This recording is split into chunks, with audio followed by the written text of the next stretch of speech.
Hello students, चलिए आज हम लोग दो चर वाले रैखिक समीकरण युग्म के पार्ट 5 में देखेंगे कि एक्सरसाइज 3.2 के जो क्वेश्चन 3 के बाद के जो क्वेश्चन है या फिर 3 से किस तरह से सॉल्व किए जाएंगे उसके बारे में हम लोग अभी यहाँ पे जानेंगे।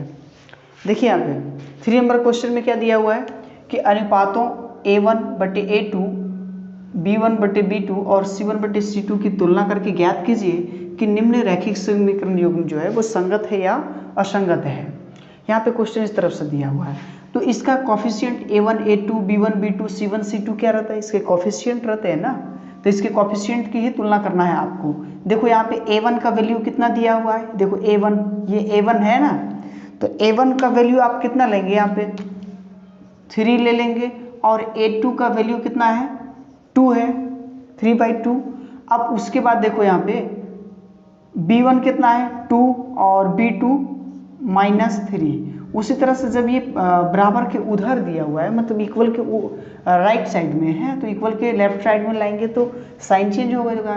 यहाँ पे जैसे प्लस में है तो ये क्या चीज में आ जाएगा, माइनस में, -5। C1 कितना हो गया, -5। उसी तरह से C2 -7। अब इन सबको हम लोग तुलना करके देखते हैं क्या इक्वल आता है क्या। देखो 3/2 2/-3 के इक्वल है, नहीं है, और तो इधर भी नहीं है। और फर्स्ट टाइम में ही अगर आपको A1/A2 is not equal to B1/B2 मिल जाए तो ये क्या है कि ये रेखाएं प्रतिच्छेदी रेखाएं प्राप्त होती है। कौन सी रेखा प्राप्त होती है, प्रतिच्छेदी रेखाएं प्राप्त होती है। और जब ये प्रतिच्छेदी रेखाएं प्राप्त होगी तो हम लोग कह सकते हैं कि यह जो रैखिक समीकरण युग्म है वह संगत है। अतः दी गई रैखिक समीकरण युग्म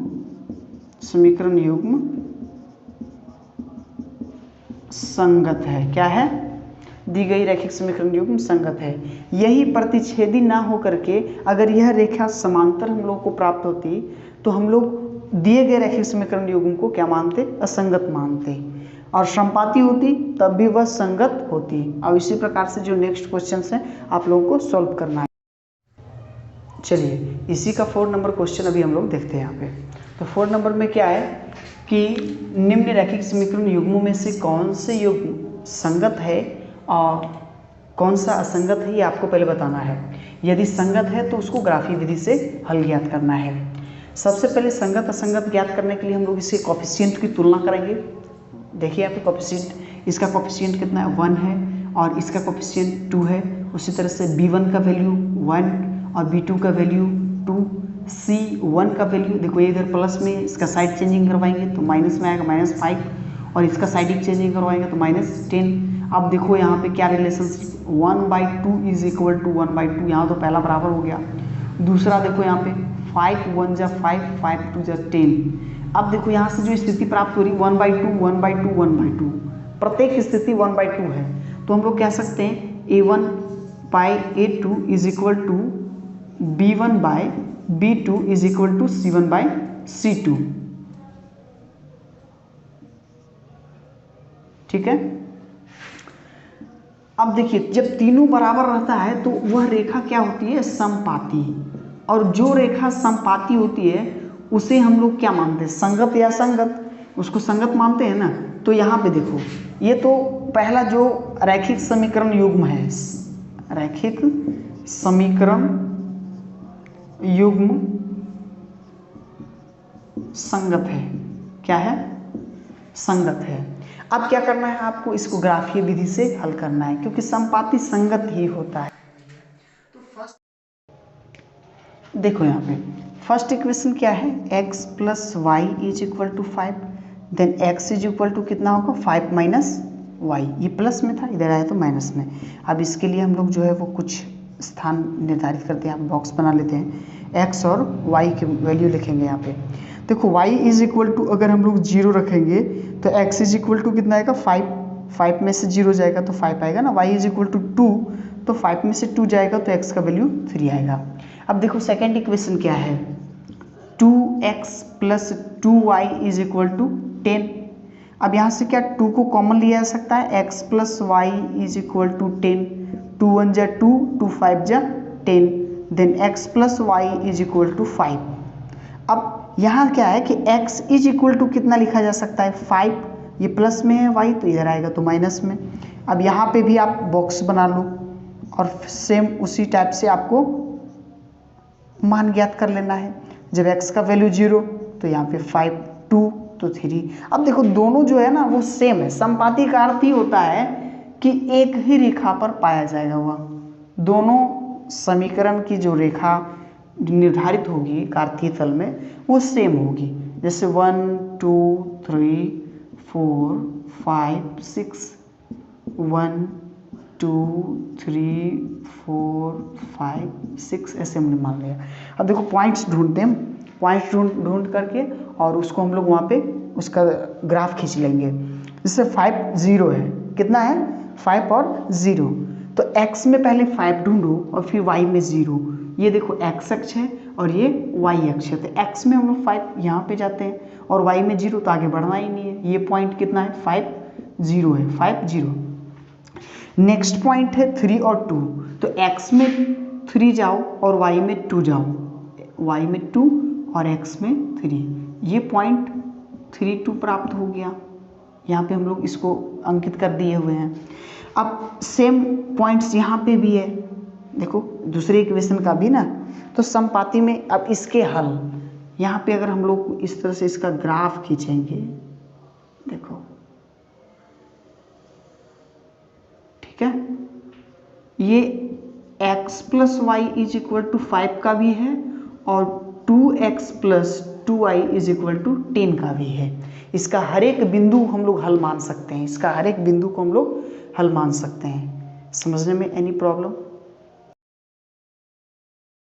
देखिए इसी का 5 नंबर क्वेश्चन, 5 नंबर क्वेश्चन में क्या कहा गया है कि एक आयताकार बाग, देखो यहाँ पे एक आयताकार बाग जिसकी लंबाई चौड़ाई से 4 मीटर अधिक है का परिमाप अर्ध परिमाप जो है वो 36 मीटर है, तो बाग की विमाएँ ज्ञात कीजिए।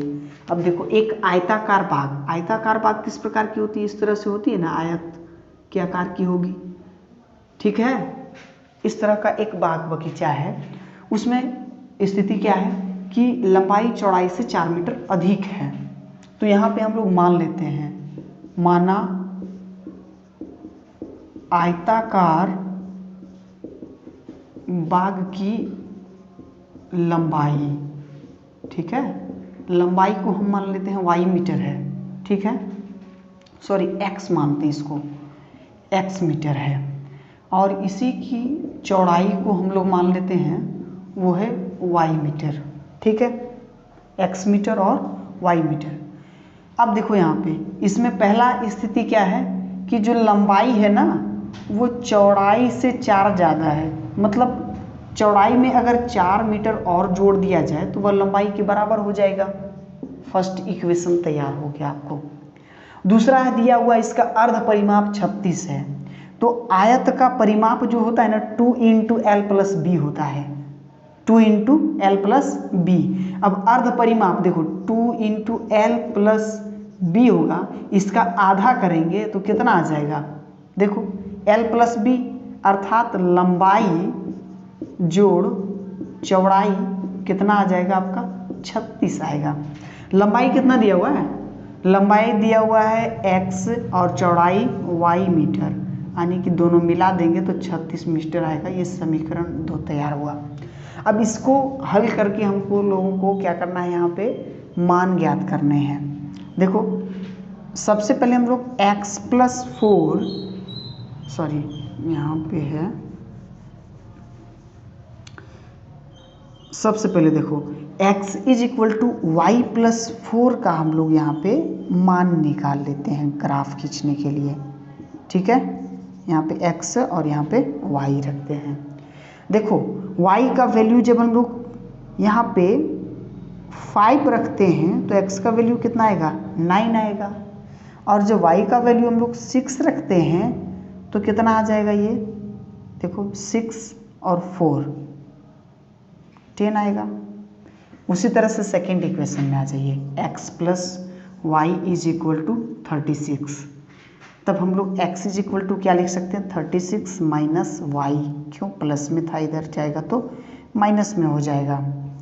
अब देखो इस बॉक्स में हम लोग अभी यहाँ पे मान को पुट करते हैं। कैसे?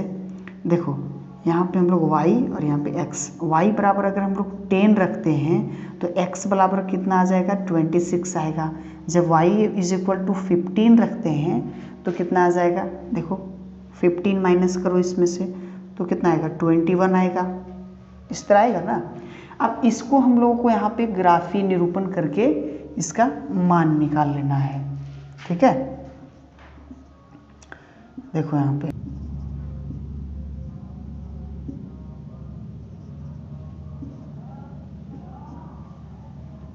अब देखो x अक्ष और y अक्ष पर पॉइंट्स ढूंढो। x में 9 और y में 5। x में 9 8 के बाद यहाँ पे होगा और x में 5 यहाँ पे। देखो इस तरह से एकदम पैरेलल आप लोगों को खींचना है। ये पॉइंट है, कितना है ये? 9 5 का। नेक्स्ट पॉइंट इसमें ढूंढो 10 और 6 का। तो x में 10 और y में x में 10 और y में 6। इससे थोड़ा सा ऊपर यहाँ पे बिंदु रहेगा और इससे जस्ट ऊपर यहाँ पे। ठीक है, अब इससे हम लोग ग्राफ खींच लेते हैं। देखो ये पॉइंट से होते हुए